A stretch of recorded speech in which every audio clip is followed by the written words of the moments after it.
Okay. Hi, I'm Claire Line, and I'm going to be doing the skull series today. I'm going to go ahead and grab my patient. What's up? Hi, can I get your first and last name? Okay, and your date of birth? 5/20/94. Perfect. Any chance of pregnancy? No. Okay, and what brings you in today? I fell on my face. Perfect. So I'm not going to have my patient change into a gown because we're just going to be doing the skull, but I will ask her to remove her glasses and her earrings. Oh, okay. We'll do that. Okay. And if she had a bun or if her braid was in the way, I would have her take her hair down. Okay, the first view that we're going to do is the SMD. I have my patient on a bolster here, leaned all the way back. So my tube is detented to the table. We're also detented here to the Bucky. We are using a 10x12 IR.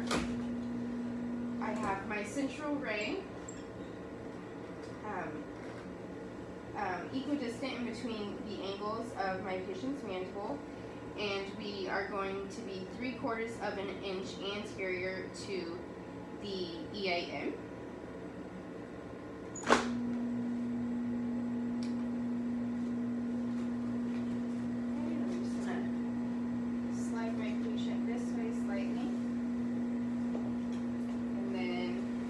I'm going to shield my patient, she's a female, from the breasts down. I'm going to place my left marker in the light field. For this image, we are going to use a technique of 80/20. We have an SID of 40 inches. Our mid-sagittal plane is centered and perpendicular to the IR, and our IOML is parallel to the IR. Go ahead and hold still for me. X-ray. Okay, go ahead and relax. Now I'm going to have my patient remove the bolsters. Perfect. This one as well. Got my marker. Now you can go ahead and lie back. I'm going to change out my IRs. Next, I'm going to put a 30-degree caudal angle for the Town method, the AP axial projection. I'm going to re-detent my tube and my Bucky.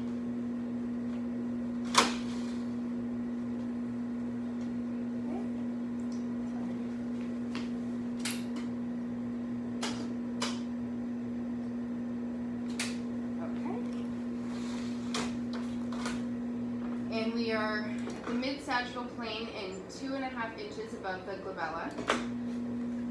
I'm going to place my left marker again in the light field, 40-inch SID. Come down slightly with my tube and recheck the detent. Make sure we're at 40 inches. Slide this down slightly.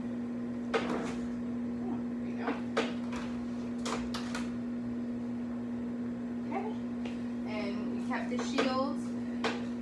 For this one, we're going to use a technique of 80/16, and our mid-sagittal plane is in the middle of our IR, and our OML is perpendicular to the IR. Go ahead and hold still for me. X-ray. Okay. For the next position, I'm going to go to a 15-degree caudal angle, and I'm going to have my patient roll over onto her stomach. I'm going to have her place her forehead onto the table as well as her nose. Replace the shield. And I'm going to realign my my Bucky with my tube. There.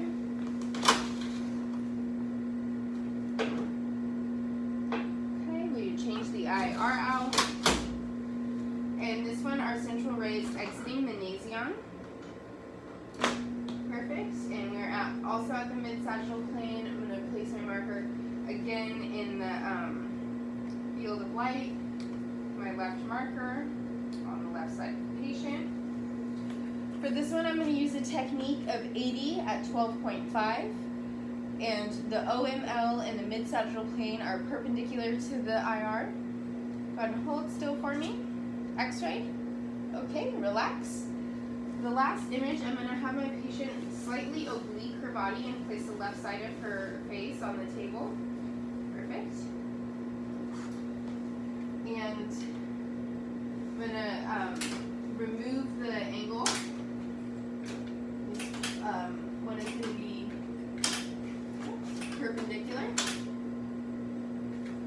And this is the lateral. Detent here.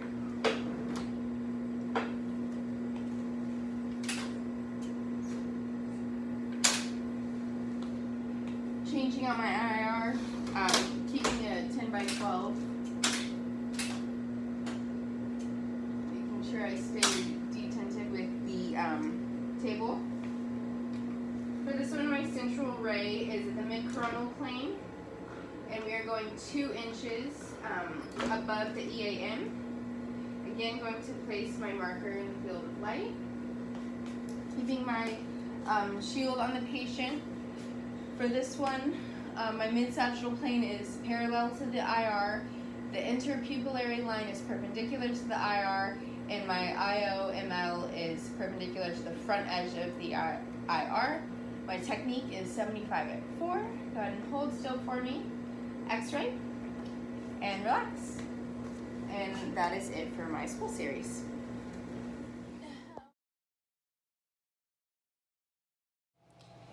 For the submental vertical projection, or the Schuler method, we want to be collimated to a 10 by 12.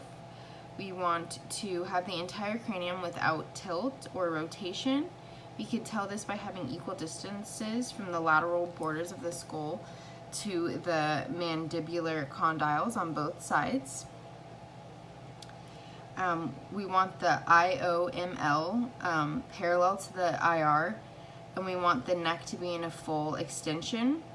And we can see this by the mental protuberance superimposed over the anterior frontal bone and the mandibular condyles anterior to the petrosal. For the AP axial projection, the Town method, again we want to see proper collimation of a 10 by 12. For this image, we want to have the entire cranium, again with no rotation or tilt, and we can see this by having equal distances from the lateral borders to the lateral borders of the foramen magnum on either side. We want to have symmetric petrous pyramids down here. We also want the mid-sagittal plane to be aligned with the long axis of the collimated field. We want the dorsum sella and posterior clinoid processes visible within the foramen magnum. For the lateral projection of the skull, we want to have proper collimation of a 10 by 12. We want to see the entire cranium without tilt or rotation. We can tell this by superimposed orbital roofs and the greater wings of the sphenoid, also superimposed mastoid regions and the EAM. We also want to see superimposed TMJ and the sella turcica in profile.